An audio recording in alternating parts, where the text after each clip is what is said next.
আজ রাত পোহালে কাল অনুষ্ঠিত হবে ত্রয়োদশ জাতীয় সংসদ নির্বাচন। আমি এই মুহূর্তে রাঙ্গামাটি উপজেলা পরিষদ চত্বরে রয়েছি, আপনাকে ক্যামেরা পার্সনের মাধ্যমে দেখানোর চেষ্টা করছি। এখানে কিন্তু ব্যালট বক্স, ব্যালট পেপার সহ নির্বাচনী যে সরঞ্জামাদি রয়েছে সেগুলো কিন্তু বিতরণ কার্যক্রম শুরু হয়েছে। কেন্দ্রের প্রিজাইডিং কর্মকর্তা এই নির্বাচনী সরঞ্জামাদি নিয়ে তারা কিন্তু ভোট কেন্দ্রে পৌঁছাবেন। ইতিমধ্যে আমরা দেখতে পাচ্ছি যে চরমন্তাজ এবং চালিতাবনী এই দুইটি দুর্গম ইউনিয়নের নির্বাচনী যে সরঞ্জামগুলো রয়েছে সেগুলো কিন্তু কেন্দ্রের যে দায়িত্বরত প্রিজাইডিং কর্মকর্তা তিনি কিন্তু এই উপজেলা পরিষদ চত্বর থেকে নিয়ে কিন্তু নৌপথে রওনা হবেন, এমনটি কিন্তু আমরা লক্ষ্য করছি।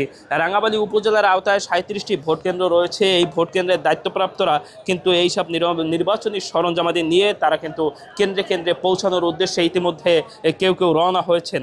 তবে সবার আগে দুর্গম ইউনিয়ন দুইটিতে বিতরণের পর বাকি যে 4টি ইউনিয়ন রয়েছে সেই কেন্দ্রের নির্বাচনী সরঞ্জাম কিন্তু বিতরণ কার্যক্রম চলছে।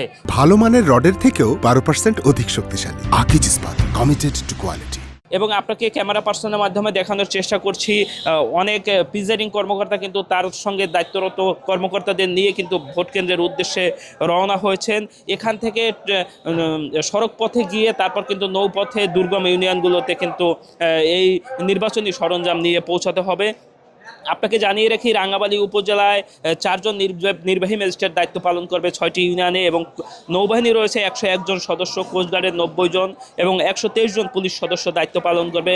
ব্যাটালিয়ান আনসার সদস্য রয়েছে 16 জন এবং সেই সঙ্গে প্রত্যেকটি কেন্দ্রে 13 জন করে আনসার সদস্য এবং 2 জন পুলিশ সদস্য, এবং গুরুত্বপূর্ণ যে কেন্দ্রগুলো বিবেচনা করা হচ্ছে সেগুলোতে 1 জন করে বাড়তি পুলিশ সদস্য মোতায়েন থাকবে। এবং প্রত্যেকটি কেন্দ্রে ইতিমধ্যে কিন্তু সিসি ক্যামেরা স্থাপন করা হয়েছে। সেই সঙ্গে ভোট চলাকালীন সময় পুলিশের সঙ্গে থাকবে বডি ক্যামেরা। এই বডি অন ক্যামেরার মাধ্যমে কিন্তু নির্বাচনের সার্বিক কার্যক্রম পর্যবেক্ষণ করা হবে এবং সিসি ক্যামেরাও সেই পর্যবেক্ষণের ধারাবাহিকতা থাকবে। এবং সেই সঙ্গে আপনাকে জানিয়ে রাখতে চাই, কিছুক্ষণ আগেই আমাদের সঙ্গে রাঙ্গামাটি উপজেলা নির্বাহী কর্মকর্তা ও সহকারী রিটার্নিং কর্মকর্তা নাহিদ ভূঁইয়ার সঙ্গে কথা হয়েছে। তিনি আমাদের জানিয়েছেন নিরাপত্তা ব্যবস্থা সর্বোচ্চ জোরদার করা হয়েছে এবং সুষ্ঠু সুন্দর পরিবেশে ভোট অনুষ্ঠানের লক্ষ্যে কিন্তু সকল ধরনের প্রস্তুতি প্রশাসনের পক্ষ থেকে গ্রহণ করা হয়েছে। সেই প্রস্তুতির অংশ হিসেবেই কিন্তু এই কার্যক্রম চলছে উপজেলা পরিষদ চত্বরে। কেন্দ্রে কেন্দ্রে কিন্তু নির্বাচনী সরঞ্জাম নিয়ে যাওয়া হচ্ছে। এবং আপনাকে আরও একটি কথা যুক্ত করতে চাই, রাঙ্গামাটি উপজেলাটি পটুয়াখালী 4 আসনের আওতাধীন একটি উপজেলা।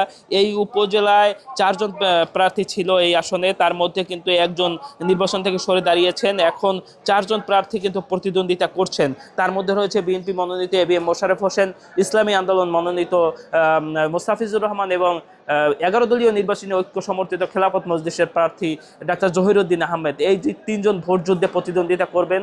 এখন ভোটারদের প্রত্যাশা যিনি পূরণ করতে পারবেন এবং ভোটারদের কাছে যে অঙ্গীকার করেছেন, বিশ্বস্ততা অর্জন করেছেন, এমন প্রার্থীকেই ভোটাররা বেছে নেবেন, এমনটি কিন্তু আমরা ভোটারদের সঙ্গে কথা বলে জানতে পেরেছি। এবং এই আসনে 3,12,600-র বেশি ভোটার রয়েছে। তারা কিন্তু ভোট প্রয়োগের মাধ্যমে তাদের যে যোগ্য এবং দক্ষ দেখে যে জনপ্রতিনিধি বিবেচনায় রেখে যিনি ভোটারদের মন জয় করতে পেরেছেন এমন প্রার্থীকেই কিন্তু ভোটাররা বেছে নেবেন।